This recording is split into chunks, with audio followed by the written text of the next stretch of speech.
Hi 3 டேஸாக video போட முடியல ஹெல்த் இஷ்யூனால இனிமேல் ரெகுலராக வீடியோ வந்துடும்.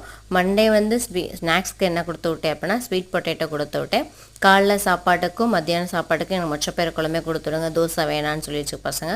அதனால் மொச்சப்பயிறு குழம்பு வச்சு பசங்களுக்கு வந்து எக்கு வந்து முட்டை இருந்துச்சு, முட்டையை வேக வச்சு அதுகளுக்கு கொடுத்து விட்டேன்.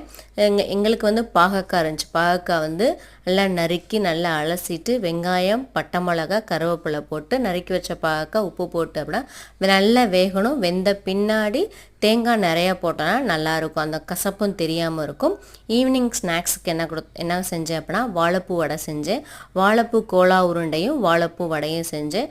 வாழைப்பூ கோலா உருண்டைக்கு வந்து வெங்காயம் பச்சை மிளகா கசகசராம் போட்டுட்டு அதனால் நல்லா மையாக அரைச்சிடணும். அரைச்ச பின்னாடி அது கோலா உருண்டை போட்டால் நல்லாயிருக்கும். இந்த வாழைப்பூ வடைக்கு வந்து கடலப்பருப்பை ஊற வச்சு அரைச்சா அது நல்லாயிருக்கும்.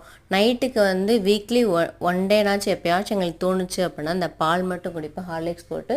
எங்களுக்கு வந்து பசும்பாலும் அவங்களுக்கு வந்து பாக்கெட் பால் கொடுப்பேன். எங்களுக்கு பசும்பால் பிடிக்காதனால பாக்கெட் பால் கொடுப்போம். பாக்கெட் பால் நிறையா இருந்தனால அதில் வந்து லெமன் புழிஞ்சு அதை பன்னீராக ரெடி பண்ணிடுவோம். ஏன்னா இன்னுமே இருந்தால் அப்படின்னா கெட்டு போயிடும் அப்படின்ட்டு அதை பன்னீரை ரெடி பண்ணியாச்சு. பன்னீர்கிட்ட ரெடி பண்ணிவிட்டு இருத்து வச்சிட்டோம் அப்படின்னா நமக்கு வேலை முடிஞ்சிடும் அப்படின்னா அந்த பன்னீர் ரெடி ஆயிடுச்சு. பன்னீரை இருத்துட்டு அதை க்யூப் மாதிரி போட்டு அதை வந்து வச்சாச்சு. இது வந்து பாத்திரம் வந்து கிடந்துச்சு, பாத்திரத்தையும் விலைக்கு முடிச்சிட்டோம் அப்படின்னா வேலை முடிஞ்சிடும். ஏன்னா நைட்டு வந்து இந்த சிங்கில் இவ்வளோ பாத்திரம் இருந்து அப்படின்னா நைட்டே வேலை முடிஞ்சுன்னா முடிஞ்சிடும். காலைல இந்த சிங்கில் இவ்வளோ பாத்திரம் இருந்துச்சுன்னா அந்த காலைல எந்திரிக்கிறது லேட்டாக எழுந்திரிப்போம். இதோட அந்த பாத்திரத்தை விளக்குனா கொஞ்சம் ப்ரெஷர் ஆகும். நைட்டே எல்லா வேலையும் முடிச்சிட்டோம் அப்படின்னா கொஞ்சம் நிம்மதியாக இருக்கும்.